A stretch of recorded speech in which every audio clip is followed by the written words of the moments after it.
Bismillahirrahmanirrahim. Assalamualaikum warahmatullahi wabarakatuh. Innal hamdalillah nahmaduhu ta'ala wa nasta'inuhu wa nastaghfiruh wa na'udzu billahi min shururi anfusina wa min sayyiati a'malina. May yahdihillahu fala mudilla lahu wa may yudlil fala hadiya lahu. Asyhadu an la ilaha illallah wahdahu la syarika lahu wa asyhadu anna Muhammadan abduhu wa rasuluh. Ya ayyuhalladzina amanu taqullaha haqqa tuqatih wa la tamutunna illa wa antum muslimun. Amma ba'd, kaum muslimin wa muslimat rahimani wa rahmakumullah. Alhamdulillah, kembali kita bersyukur kepada Allah Subhanahu wa taala atas segala kenikmatan ya Allah curahkan kepada kita, sehingga pada malam hari ini Allah mudahkan kita untuk berkumpul di rumah Allah Subhanahu wa taala dalam rangka bersama-sama mengais warisan para nabi dan para rasul, yaitu perkara ilmu agama ini. Mudah-mudahan ini semua menjadi bekal kebaikan kita pada yaumul qiyamah. Tapi kita lanjutkan kajian kita dari Fathul Qawiyil Matin fi Syarhil Arba'in wa Tatimmatil Khamsin, itu syarah tentang Arba'in An-Nawawi dan disempurnakan dengan menjadi 50 hadis. Kita sampai hadis yang ke-5. Qala al-mu'allif rahimahullah al-hadisul khamis an ummil mu'minin Ummi Abdillah Aisyah radhiyallahu anha qalat qala Rasulullah sallallahu alaihi wasallam man ahdatha fi amrina hadza ma laysa minhu fa huwa raddun. Rawahul Bukhari wa Muslim wa fi riwayat li Muslimin man amila amalan laysa alaihi amruna fa huwa raddun.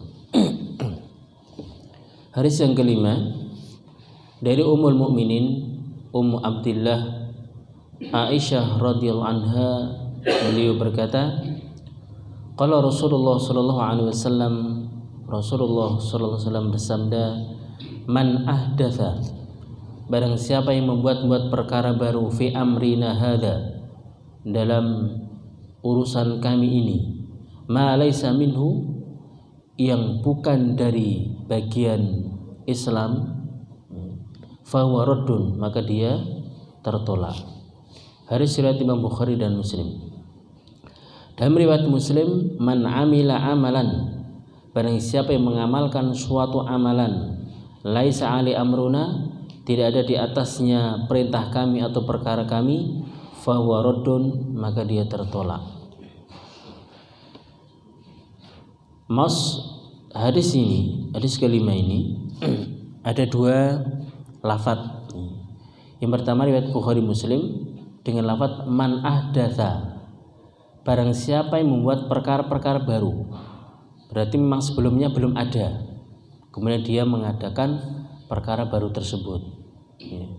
Man ahdatha, barang siapa membuat perkara-perkara baru dalam fi amrina hadza, dalam urusan kami ini, itu dalam Islam, malaysa minhu, yang perkara baru itu bukan bagian dari Islam, fa huwa raddun, maka dia tertolak, ay mardudun, tidak diterima. Adapun dalam riwayat Muslim, man amil amalan, barang siapa yang mengamalkan suatu amalan, berarti memang sudah secara asal sudah ada amalannya, cuma dia mengamalkan suatu amalan yang tidak ada tata cara dalam Islam. Ini ada sedikit perbedaan. Jadi kalau yang riwayat Bukhari Muslim ini memang dia membuat perkara baru. Adapun yang lewat Imam Muslim, dia mengamalkan suatu amalan yang secara asal itu ada syariatnya, cuma dia membuat tata cara yang baru. Ini. Kemudian di sini Syekh Abdul Muhsin bin Hamad Al-Abbad Al-Barr memberikan penjelasan mensyarah hadis ini beberapa poin. Poin yang pertama adalah hadzal hadisu aslun fi waznil amali dhahirah. Hadis ini merupakan pokok fi waznil amali dhahirah, dalam timbangan amalan yang dohir, yang nampak. Ini dalilnya. Jadi menjadi barometer, menjadi sandaran seorang itu amalan secara dohir adalah di sini. Ya. Wa la yutadu biha illa idza kanat muwafaqatan lisyar. Bahwasanya amalan seseorang itu tidak dianggap, ya, tidak diterima oleh Allah Subhanahu wa taala apabila tidak mencocoki, tidak sesuai dengan syariat. Kama anna hadis innamal amalu binniyat. Sebagaimana dalam hadis yang pertama dari hadis Arba'in Nawawi, innamal a'malu binniyat. Sesungguhnya amal itu tergantung kepada niatnya. Hadis yang pertama merupakan aslun fi amalil batinah, merupakan pokok barometer dalam amalan batin tentang keikhlasan. Wa anna kulla amalin yutaqarrabu bihi ila Allah la budda ayakuna khalisan lillah wa yakuna mu'tabaran biniyatihi. Bahwasanya setiap amalan yang mana amalan itu adalah yutaqarrabu bihi ila Allah, yang bisa mendekatkan diri kepada Allah Subhanahu wa taala, la budda, harus dan wajib. Pertama, ikhlas karena Allah Subhanahu wa taala. Yang kedua, amalan tersebut adalah muktabar, dianggap sesuai dengan syariat Islam. Ini poin pertama. Jadi poin pertama ini beliau menjelaskan bahwasanya hadis ini merupakan pokok barometer ukuran untuk menimbang amal seorang secara dohir. Ya. Secara dohir adalah hadis ini. Barang siapa yang amalnya secara dohir sesuai dengan syariat, maka itu dianggap. Ya. Tetapi ketika amalan tersebut tidak sesuai dengan tuntunan Islam, dengan tuntunan Rasul, maka adalah mardudun, maka dia adalah tertolak. Poin yang kedua, idza fu'ilat ibadatu kal wudu wal khusli minal janabah was shalah wa ghairi dzalik, idza fu'ilat ala khilafi syar fa inna takunu mardudatan ala sahibiha ghairu mu'tabarah. Apabila suatu ibadah itu dilakukan seperti wudu, ya, kemudian mandi jadi janabah, mandi besar, sholat dan selainnya, apabila dilakukan menyelisih syariat, ya, tidak sesuai dengan tata caranya, fa innaha takunu mardudah, maka akan tertolak, ya, orang-orang yang melakukannya, dan itu tidak dianggap. Seperti mungkin sholat, ya kan, memang dari secara asal sholat itu ada tuntunannya, cuma ketika dia melakukan tata cara sendiri, ya mungkin dia sholat duhur 5 rakaat contohnya, ya kan? Atau dia sholat tanpa ada ruku, tanpa ada sujud, maka itu tidak dianggap, ya. Atau mungkin dia wudu, ya. Wudu memang secara asal ada syariatnya, tetapi kalau dia wudunya tidak sesuai dengan cara Rasulullah, ya, wudu tidak membasuh, tidak mencuci muka contohnya, maka tentu ini tidak dianggap, kan itu. Ini sebagaimana lafaz Imam Muslim yang kedua tadi, man amil amalan, barang siapa yang mengamalkan suatu amalan, jadi secara asal ada, cuma tata caranya tidak sesuai dengan syariat, maka dia adalah tertolak, tidak dianggap, tidak diterima oleh Allah Subhanahu wa taala.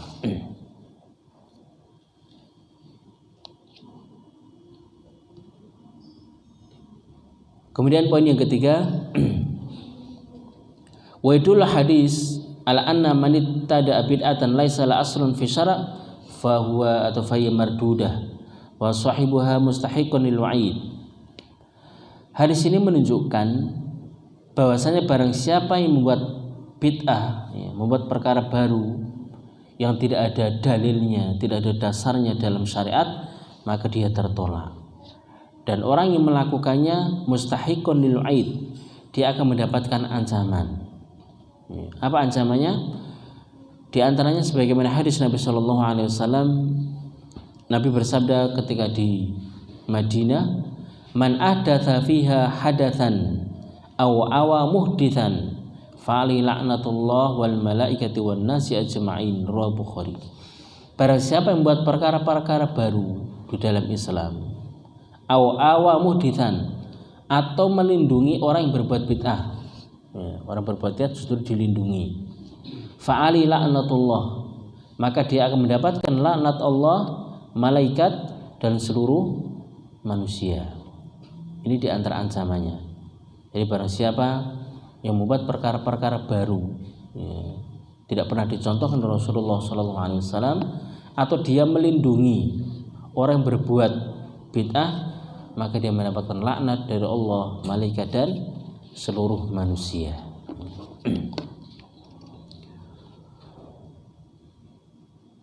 Poin selanjutnya, poin yang keempat, ar-riwayah atsaniyah alati inda Muslim a'am min ar-riwayah alati fi sahihaini lianna tasman ala amalil bid'ah sawa'un kana wal muhdits laha aw masbuqan ila ihdatsiha wa taba'an man ahdatsa. Riwayat yang kedua yaitu Imam Muslim yang bunyi adalah man amila amalan, ya, barang siapa yang mengamal suatu amalan. Ini sifatnya lebih umum daripada riwayat yang pertama yaitu Imam Bukhari dan Muslim, man ahdatsa. Maka tadi ada dua lafaz, ya. Li'annaha tasmal min man amilal bid'ah, karena dia mencakup siapapun yang mengamalkan bid'ah, sawa'un kana wa muhdits laha, sama saja apakah dia termasuk orang yang pertama kali membuatnya, au masbuqan ila ihdatsiha, atau orang yang mengikuti perbuatan tadi, ya, maka ini lebih umum. Jadi man amila amalan, kalau yang pertama tadi adalah man ahdatsa, barang siapa yang membuat perkara baru, ya, jadi memang belum pernah ada contohnya, kemudian dia buat dalam syariat, dalam Islam, ya, maka dia adalah tertolak. Jadi orang yang membuat pertama kali, contohnya, ya, mungkin dia membuat syariat tersendiri dengan sholat asar 6 rakaat contohnya, ya. Maka ini hadis pertama tadi, man ada membuat perkara-perkara baru yang belum pernah ada contohnya, ya. Adapun yang kedua, ini adalah lebih umum. Amalan apapun, baik dia membuat pertama kali atau orang yang mengikutinya, sama-sama ini apa? Tertolak dan berdosa. Ini. Kemudian poin yang selanjutnya, wa ma'na qauli fil hadis raddun ay mardudun alaihi wa huwa min itlaqil masdar wa iradatil ismil maf'ul. Kemudian faedah ataupun poin yang selanjutnya adalah dalam hadis tadi raddun, ya. Raddun ini adalah sebenarnya masdar, ya, tapi maknanya adalah maf'ul. Jadi dalam bahasa Arab, man amila amalan laisa ali amrun fa huwa raddun. Raddun ini dalam bahasa Arab tidak termasuk masdar, tapi bermakna maf'ul, ya. Ai mardudun, ditolak, ya, maknanya adalah amal tersebut adalah tertolak. Seperti khalqin, mana adalah makhlukun yang diciptakan. Seperti naskhin, maknanya adalah mansukh, yaitu dinasakh, ya. Ini diantara dari sisi bahasa. Kemudian selanjutnya, la yadkhulu tahtal hadis makana minal masalihi fi hifdzid din. Tidak masuk dalam hadis ini, mana bukan termasuk perkara bid'ah, gitu ya. Apa itu? Sesuatu yang ada maslahatnya dalam agama, atau sesuatu yang bisa mengantarkan untuk memahami dan mengenal agama. Jadi di sana memang ada istilahnya masalihul mursalah. Ini beda dengan bid'ah, ya kan? Jadi di sana perkara bid'ah itu tersendiri. Ada di sana masalihul mursalah. Nanti kita berikan contoh. Jadi masalihul mursalah itu ringkasnya, dalam syariat tidak ada dalil tegas yang melarang atau menyuruh, gitu ya. Jadi tidak ada dalil tegas yang melarang atau menyuruh, tetapi ada maslahatnya. Ada maslahat dalam agama ini. Contohnya adalah kajamil Quran fil masahif, mengumpulkan Al-Quran dalam satu mushaf, ya. Ini nggak ada dalil yang menyuruh ataupun apa yang melarang, nggak ada. Maka di zaman Nabi SAW pengumpulan Al-Quran seperti sekarang menjadi satu mushaf itu belum ada, ya kan? Sehingga ketika zaman Abu Bakar As-Siddiq dan Umar bin Khattab, ya, ataupun Utsman, ya, itu baru dikumpulkan apa? Al-Quran itu menjadi satu mushaf. Ini termasuk masolihul mursalah. Ya. Maknanya nggak ada dalil di sana untuk apa Al-Quran dijadikan menjadi satu mushaf, itu nggak ada. Ya. Maka tapi ini dari satu sisi ada kemaslahatan yang sangat besar sehingga Al-Quran tidak tercecer. Begitu pula ketika orang-orang yang hafal Al-Quran itu sudah wafat, maka tetap akan terjaga. Ya. Ketika zaman para sahabat itu belum ada titiknya, belum ada harokat, doma, itu belum ada. Baru ada ketika masa tabi'in. Maka hal seperti ini termasuk masolihul mursalah, termasuk kemaslahatan yang dianjurkan, seperti mengumpulkan Al-Quran. Begitu pula hadis, ya kan? Sehingga para ulama mengumpulkan hadis dalam satu buku, ada Bukhari Muslim, ada Bukhari dan sebagainya. Maka ini termasuk namanya masolihul mursalah. Jadi kemudian contoh lain lagi seperti adanya mihrab, ya kan? Sebagian ulama ada yang mengatakan perkara bid'ah, ya kan? Tapi ini betulnya bukan perkara bid'ah, tapi termasuk masolihul mursalah. Apa fungsi daripada mihrab seperti ini? Adalah sebagai petunjuk agar orang itu tahu itu sebagai kiblatnya, kan itu. Ya, mungkin kalau kita safar kemana yang mungkin nggak tahu arahnya, ya, dengan masuk masjid kemudian mihrabnya di sebelah sana, berarti itu sebagai tanda apa? Kiblatnya, kan itu. Maka di situ ada kemaslahatan. Ya. Begitu pula masalah mikrofon. Ya. Maka di zaman Nabi nggak ada, ya kan? Maka mikrofonnya sebagai sarana wasilah, ya. Dan bukan termasuk perkara bid'ah, bukan. Karena hanya sebagai wasilah. Dan ada manfaat yang lain supaya untuk azan itu bisa lebih tersebar, ya, terdengar lebih jauh, ya. Kemudian ketika ada mungkin kajian dan sebagainya lebih banyak manfaatnya, seperti itu. Ketika tidak ada mikrofon pun, ya, ketika memang sudah ada waktunya adzan, ya tetap adzan, maka tidak berpengaruh karena memang bukan tujuan, bukan menjadi tujuan, kan itu. Mikrofon itu bukan menjadi tujuan sebagai ibadah, bukan. Itu sebagai sarana saja. Seperti masalah adzan tadi. Seandainya lampunya mati, ya kan? Apakah kemudian adzan tidak disyaratkan? Tetap ada. Tetap disyaratkan untuk apa? Mengumandangkan adzan. Ya.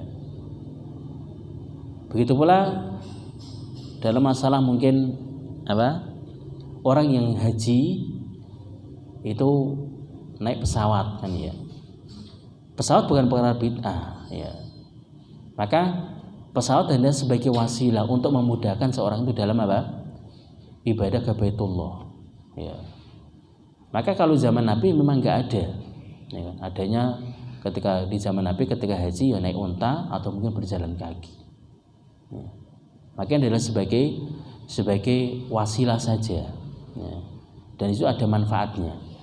Di sana para ulama banyak membicarakan tentang masolihul mursalah seperti ini. Dan itu bukan perkara bid'ah, ya, hanya sebagai wasilah, dan itu ada manfaatnya dan ada sesuatu yang bisa dijadikan sandaran untuk menahankan agama ini, karena agama ini dibangun di atas 5 kemaslahatan untuk menjaga agama, menjaga jiwa, menjaga harta, dan menjaga kehormatan. Maka termasuk untuk menjaga agama diantaranya adalah jam'ul Quran. Al-Quran dikumpulkan dalam satu mushaf. Ada para ulama mengumpulkan hadis. Kenapa? Karena dikumpulkan hadis-hadis yang sahih, yang dhaif dan sebagainya. Karena memang supaya agama ini terjaga. Kalau di zaman Nabi Shallallahu Alaihi Wasallam, ya, kenapa belum ada dijadikan mushaf seperti ini sekarang ini? Karena orang-orang dahulu, ya, mereka modelnya adalah hafalan, ya, dan mereka kuat-kuat hafalannya. Adapun sekarang, ya, karena memang banyak orang yang terkadang memalsukan hadis, ya, dan sebagainya, sehingga para ulama mengumpulkan hadis-hadis yang sahih, ya. Maka ini diantaranya. Dan di sana masalihul mursalah ya, itu ada 3 jenis ya. Ada yang sifatnya adalah doruri, yang sesuatu yang harus dilakukan. Seperti apa? Seperti jamul Quran tadi, mengumpulkan Al-Quran menjadi satu mushaf. Ini suatu yang doruri, suatu yang segera, karena memang untuk menjaga Al-Quran tadi ya. Kemudian yang kedua adalah yang sifatnya adalah kebutuhan hajah. Contohnya adalah seperti mihrab seperti ini. Ini sifatnya adalah masalah kemudian sifatnya adalah bukan doruri, cuma apa? Di bawahnya doruri. Jadi tingkatan yang paling itu adalah doruri. Kedua adalah hajah, dibutuhkan. Karena memang untuk memberikan petunjuk kepada orang-orang, kalau itu adalah sebagai arah kiblatnya. Kemudian ada yang sifatnya adalah tahsin, hanya sebagai pelengkap ya. Di antaranya adalah azan sebelum subuh.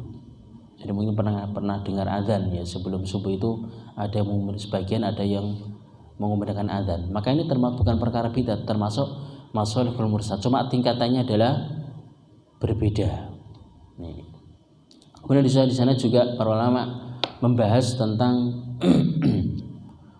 masalih kemaslahatan itu sendiri. Itu ada dalam agama itu ada 3. Ada maslahat yang sifatnya adalah muktabar, maslahat yang sifatnya diperhitungkan, dianggap. Seperti tentang masalah ini biasanya digunakan dalam masalah qiyas gitu ya. Maka tentang khomer ya kan, Nabi mengatakan kullu muskirin khomrun wa kullu khomrun haram, atau kama kalau Rasulullah SAW. Setiap yang memabukkan itu dikatakan khomer, dan setiap khomer itu berarti adalah haram kan gitu. Maka sesuatu yang memabukkan, baik itu makanan, minuman ya, maka hukumnya adalah haram, entah itu narkoba ataupun yang lainnya, maka haram. Makin dalam masa. Kenapa? Para ulama menjelaskan hal tersebut dengan kemaslahatan. Karena kemaslahatan akal itu harus dijaga. Maka untuk menjaga akal ya, itu seorang tidak boleh untuk istilahnya minum seperkara-perkara yang menghilangkan akal tadi. Di antara hal yang menghilangkan akal adalah suatu yang memabukkan. Kullu muskirin khamrun, setiap memabukkan namanya khamr. Nah, maka setiap yang khamr adalah haram. Ini di antara contoh maslahat yang muktabarah, maslahat yang dianggap. Di sana juga ada maslahat yang sifatnya adalah mukhafal, maslahat yang tidak dianggap. Allah melarang ya, dan menjelaskan bahwasanya khamr itu merupakan dosa besar. Tapi satu sisi khamr itu ada manfaatnya kan itu. Ini dalam ayat dalam surah Al-Maidah ya. Itu jelaskan bahwasanya khamr itu adalah merupakan dosa. Tapi dia juga punya apa? Manfaat kan itu. Maka hal tersebut manfaat, meskipun ada manfaat tetapi syarat membatalkannya. Sehingga khamr, judi itu hukumnya adalah haram. Meskipun ada manfaatnya tapi manfaatnya dihilangkan, dibatalkan.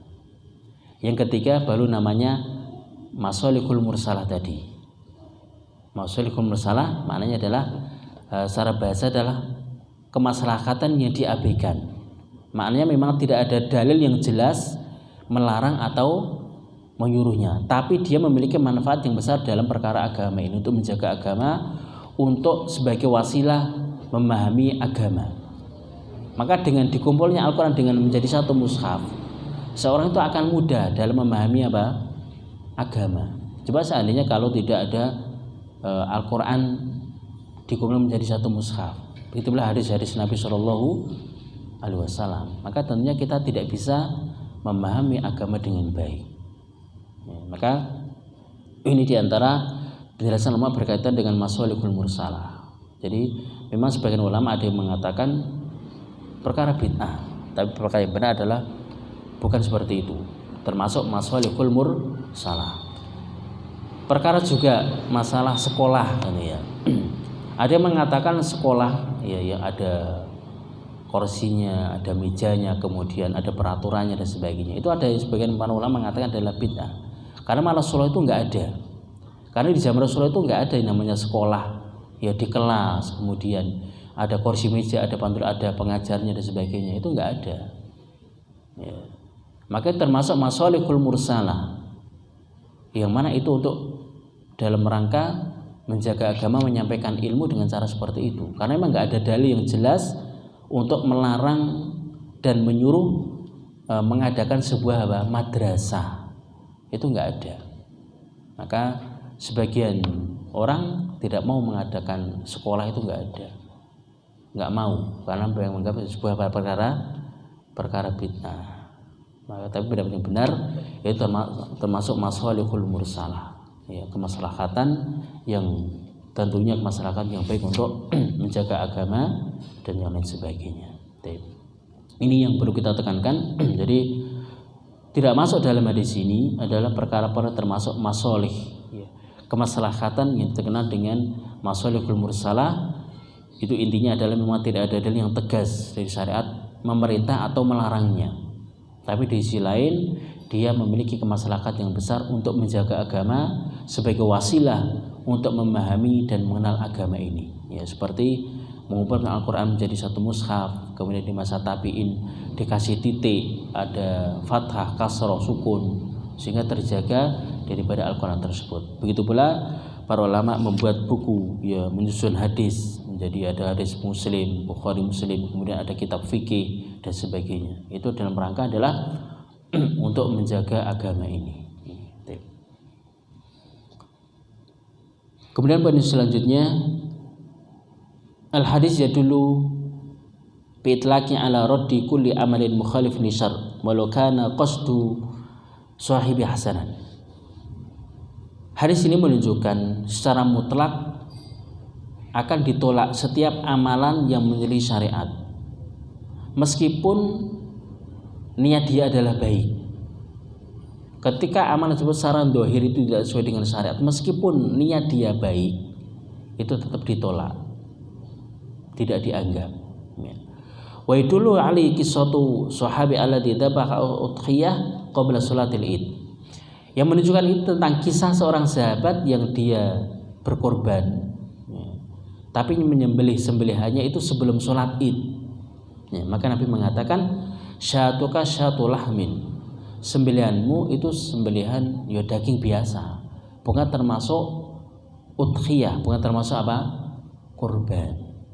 Ya, meskipun ya, niatnya baik, ya, tapi niat yang baik tidak cukup ketika tidak didasari dengan syariat tuntunan yang benar dari Rasulullah Shallallahu Alaihi Wasallam.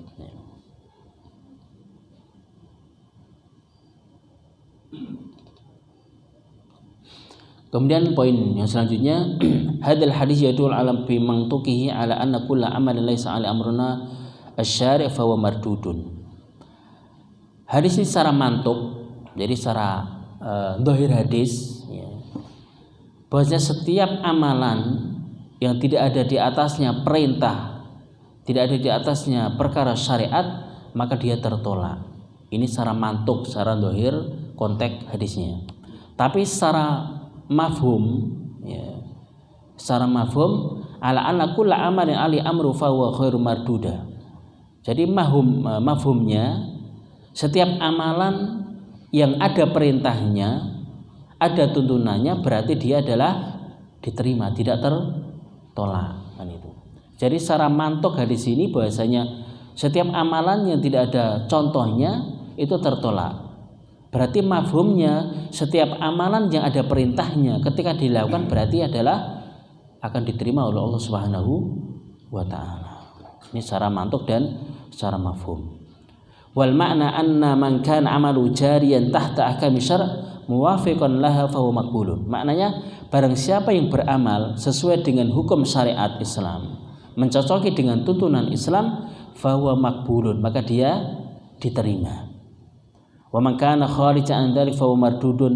Namun barang siapa yang keluar dari syariat Islam, keluar dari tuntunan Islam, maka dia tertolak. Tiap kaum muslimat rahimahullah, ini diantara poin-poin yang beliau sampaikan. Kemudian faedah atau kesimpulan dari hadis kelima ini, yang pertama adalah tahrimul ibtida' fiddin. Yang pertama adalah haram membuat perkara baru dalam agama. Membuat perkara baru dalam agama hukumnya adalah haram. Perkara dua, anal amal al-mabni ala bid'atin mardudun ala sahibi.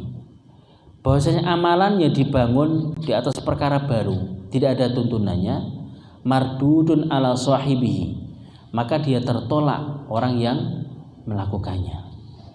Maka dia tertolak kepada orang yang melakukannya. Ini kesimpulan atau faedah yang kedua.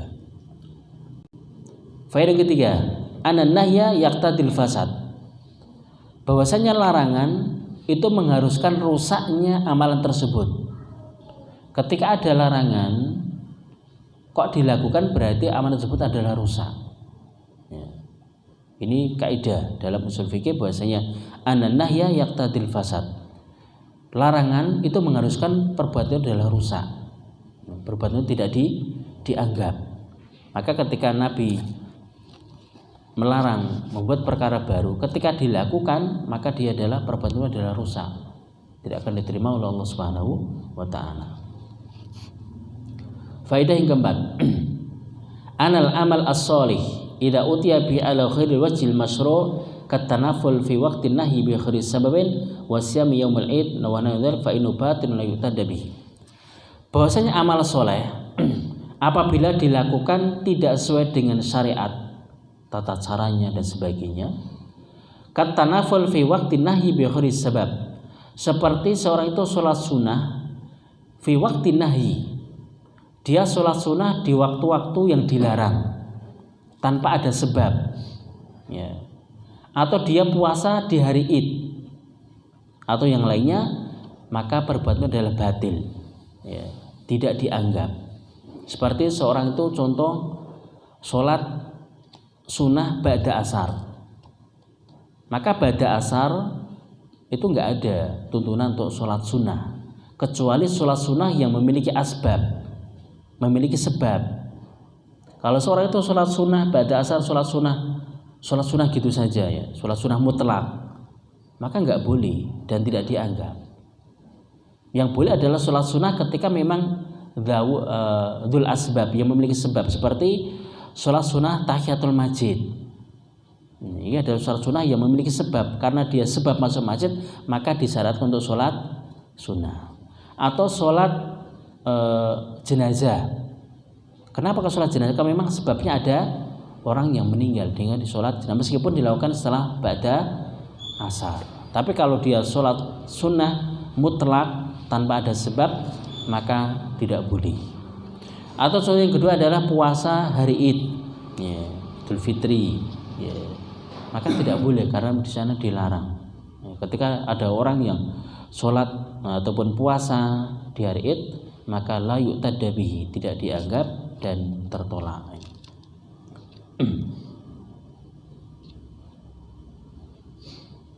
Kemudian faedah kelima, ana hukmal hakim la yukhayyar ma fi batil amri.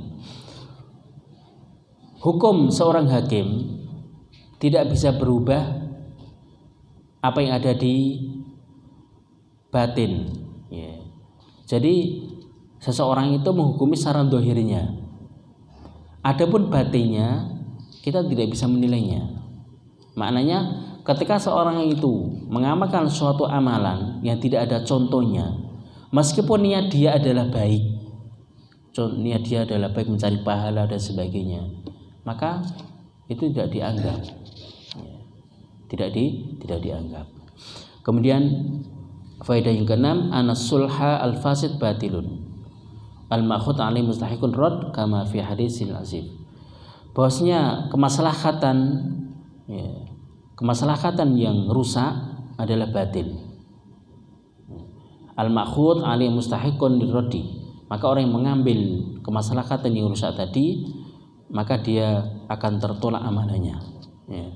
Ini diantara faedah yang keenam. Bahasanya kemaslahatan yang tidak ada maslahatnya atau maslahatin yang rusak atau yang mukhafal, yang tidak dianggap adalah batil. Sebagaimana dalam berkaitan dengan Allah menjelaskan khamr itu dosa besar, namun sisi juga ada manfaatnya.